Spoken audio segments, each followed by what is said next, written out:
एका ठिकाणी एक महिला PSI राहत होती. तिची ओळख एका सिव्हिल कॉन्ट्रॅक्टदाराशी झाली, जो शासकीय गव्हर्नमेंट कॉन्ट्रॅक्टदार आहे त्याच्याशी झाली. ही ओळख नंतर भेटण्यापर्यंत गेली. तो तिला एक आलिशान गाडी घेऊन भेटायला आला. भेटायला आल्यानंतर ही महिला PSI त्या गाडीत बसून निघून गेली. निघून गेल्यानंतर तिथं गेल्यानंतर एक हॉटेलमध्ये गेले, जेवले, दुपारचं जेवण झालं आणि नंतर या कॉन्ट्रॅक्टदाराने त्या महिलेला लॉजवर जाण्यास विचारले. महिलेचा नकार होता. नंतर जे काय झालं, जे काय घडलं, तो पूर्ण महाराष्ट्र हादरून जाणारं होतं. तुम्ही जर आपल्या चॅनलला नवीन असाल तर नक्कीच आपल्या चॅनलला सबस्क्राईब करून जा. आपण असेच नवनवीन व्हिडिओ घेऊन येत आहोत. तर ही कहाणी आहे. चला तर व्हिडिओ सुरू करू. ही कहाणी आहे नागपूरमधील एक महिला PSI होती, जिचं वय 33 वर्ष होतं. ती मूळची राहणारी सोलापूरमधील होती. 33 वर्ष वय झालं होतं. तिचा विचार होता लग्न करण्याचा. तिचा विचार होता आपल्यासारखं नोकरदार, आपल्यासारखं एखादा कमवता व्यक्ती भेटला पाहिजे, या ती शोधात होती. नंतर शादी.com, मॅट्रोमनी अशा वेगवेगळ्या वेबसाईटवर तिने आपला बायोडाटा बनवला. बायोडाटा बनवल्यानंतर त्यामध्ये आपला पूर्ण आपण काय करतो काय नाही, जे वय, सगळं काही बायोडाटा लिहिला आणि वाट बघत होती. असाच काही दिवस उलटून गेल्यानंतर एक अनोळखी व्यक्तीचा त्या बाईला फोन येतो आणि तो लग्न करायला तयार होतो. मग महिलाला फोन आल्यानंतर ही इग्नोर करते त्या गोष्टीला, की असेल कोण बाबा, काही सांगता येत नाही. तर इग्नोर केल्यानंतर तो वारंवार तिला कॉल करत राहतो. काही दिवस उलटून जातात. मग ही महिला चेक करते की आहे तरी हा कोण.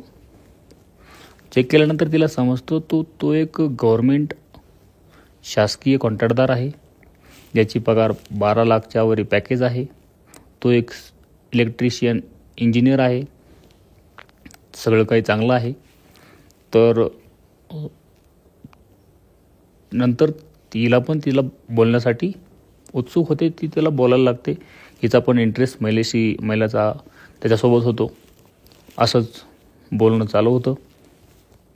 नंतर तो सिव्हिल कॉन्ट्रॅक्टदार हिला भेटून आपण ठरवू असं काय यांचं ठरतं. नंतर तो तिला भेटण्यासाठी एक आलिशान गाडी घेऊन येतो. गाडी घेऊन आल्यानंतर महिला त्या गाडीत बसते. हे निघून जातात. तेव्हा ही गोष्ट आहे 2023ची, तेव्हा हिवाळी अधिवेशन चालू होतं. तर निघून गेल्यानंतर एका हॉटेलमध्ये जातात. हॉटेलमध्ये जेवण वगैरे करतात. ब्रेकफास्ट, जेवण दुपारचं होतं. आणि तो सिव्हिल कॉन्ट्रॅक्टदार हिला मागणी करतो लॉजवर जाण्याची, शारीरिक संबंध ठेवण्याची. तर ती महिला या गोष्टीला मान देत नाही, की नाही मी असं नाही करू शकत, असं वगैरे बोलते. ती त्याला त्याचं आपलं पेमेंट वगैरे सगळं काय गोष्टी सांगतो. तिला आमिष दाखवतो, आपण लग्न करू, हे करू, आपण रिलेशनमध्ये राहू. मग सगळं काय गोष्ट होते. ही कुठेतरी तयार होते आणि ह्यांचं शारीरिक संबंध होतात. असेच 4-5 दिवस तो व्यक्ती तिथंच राहतो. 4-5 दिवस ह्यांचं कंटिन्यू चालू राहतं. नंतर तो व्यक्ती निघून जातो. सगळं काय सुरळीत चालू होतं. असाच 1 महिना उलटून जातो. हिला नंतर समजतं की आपण कुठेतरी प्रेग्नंट आहोत. असं समजल्याच नंतर महिला त्या व्यक्तीला कॉल करते की मी असं कुठेतरी प्रेग्नंट आहे आणि आपल्याला लग्न केल्याशिवाय काही पर्याय नाही. तो व्यक्ती लग्न करायला तयार होतो. ठरल्याप्रमाणे यांचं नागपूरमध्ये एका ठिकाणी लग्न होतं. लग्न फक्त दोघांनाच माहीत होतं. लग्न झाल्यानंतर काही दिवस सुरळीत चालतात. सुरळीत चालल्यानंतर हा पैशाची मागणी करतो. ही पैसे देते. नंतर हा मागणी करतो की तुझ्या आईवडिलांना कोणालाच पैसे देऊ नको. या सगळ्या गोष्टीला तो विरोध करतो. महिला PSI एक महिला आहे, बायको आहे, या नात्याने ते सगळं सहन करते. नंतर महिला PSI त्यांना सांगते की बाबा आपल्या दोघांनाच लग्न माहिती आहे, आपण 4 चौघात लग्न करू, मित्रमैत्रीण नातेवाईक यासोबत आपण एकदा चांगलं जोरात लग्न करू. तो त्या पण गोष्टीला तयार होतो.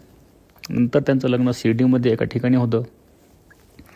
लग्न झाल्यानंतर तो लग्नात ते त्याचे सासू सासरे आहेत, जो त्या महिला PSIचे आईवडील आहेत, त्यांचा अपमान करतो, काही अपमानास्पद गोष्टी बोलतो. त्या गोष्टी पण त्या सहन होतात. नंतर लग्न होतं. लग्न झाल्यानंतर घरी येतात. काही दिवस पुन्हा सुरळीत चालू होतं. तर सुरळीत चालू असताना तो अपमान सहन केला त्या महिलेनी, पैसे देण्याचा नकार केला, तो पण सहन केला.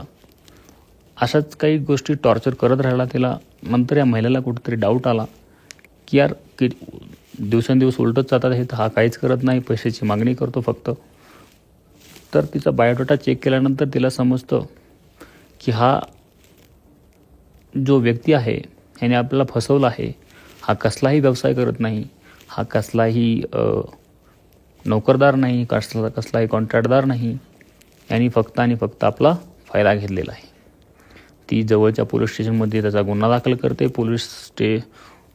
पोलीस कसलीही दखल न घेता त्या व्यक्तीला आपल्या ताब्यात घेतात आणि जी कारवाई आहे ती चालू राहते. या गोष्टीवरून आपल्याला एवढंच समजतं की समाजात एक महिला अधिकारी याचं एवढं शोषण होतं, तर सामाजिक गोरगरीब जनतेचं किती शोषण होत असेल. कोणतीही गोष्ट करताना पहिले नाते ही पडताळून पहा, त्याला क्रॉस व्हेरीफाय करा आणि नंतरच निर्णय घ्या. या स्टोरीवरून एवढंच समजतं. तुम्ही जर आत्तापर्यंत टिकून राहिला असाल तर सबस्क्राईब करायला नक्कीच विसरू नका. धन्यवाद.